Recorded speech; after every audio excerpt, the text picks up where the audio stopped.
এরা কোনো সাধারণ মানুষ নয়, এরা হলো পৃথিবীর একমাত্র জল মানব। জলপাই রঙের এই মানুষগুলো কোনো অক্সিজেন সিলিন্ডার ছাড়াই সমুদ্রের 200 ফুট গভীরে 13 থেকে 15 মিনিট পর্যন্ত কাটিয়ে দিতে পারে, যেখানে সাধারণ মানুষ 2 মিনিটেই দম হারিয়ে ফেলবে। কিন্তু কিভাবে সম্ভব এটা? এদের বলা হয় বাজাও।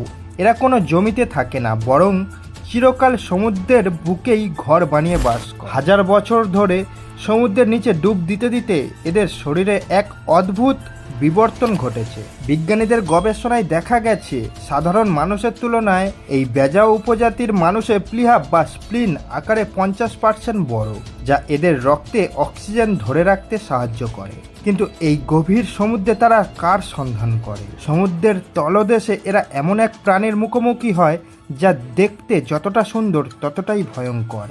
একে বলা হয় ব্লু রিংড অক্টোপাস। মাত্র একটি ছোট্ট গল্ফ বলের আকারে এই প্রাণীটির শরীরে এমন এক অদ্ভুত বিষ রয়েছে যা সায়ানাইডের চেয়েও 10,000 গুণ বেশি শক্তিশালী। এর এক কামড়ে মাত্র কয়েক মিনিটে 30 জন সুস্থ মানুষের মৃত্যু হতে পারে। আর পৃথিবীতে এর কোনো প্রতিষেধক বা অ্যান্টিভেনমও নেই। সাধারণ মানুষ এই প্রাণীর নাম শুনলে যেখানে ভয় কাঁপবে, সেখানে বাজাও উপজাতির ছোট ছোট বাচ্চারাও এদের সাথে খেলা করে। তারা খুব ভালো করেই জানে সমুদ্রের এই মারাত্মক শিকারীকে কিভাবে নিজের নিয়ন্ত্রণে আনতে হয়। বাজাওরা এই প্রাণীদের বিষাক্ত এলাকা থেকে এমন কিছু অদ্ভুত সামুদ্রিক জীব সংগ্রহ করে যা কোটি টাকায় আন্তর্জাতিক বাজারে বিক্রি হয়। প্রকৃতি এদের এমন এক ক্ষমতা দিয়েছে যা আধুনিক বিজ্ঞানীকেও হার মানায়। কিন্তু আধুনিক পৃথিবীর ছোঁয়ায় আজ এই ব্যাজাও সংস্কৃতি, সমুদ্রের এই রহস্যগুলো আস্তে আস্তে হারিয়ে যায়। আপনার কি মনে হয় প্রকৃতির সাথে মানুষের এই মেলবন্ধন কি চিরকাল টিকে থাকবে? কমেন্ট করে অবশ্যই জানান। ভিডিওটি ভালো লাগলে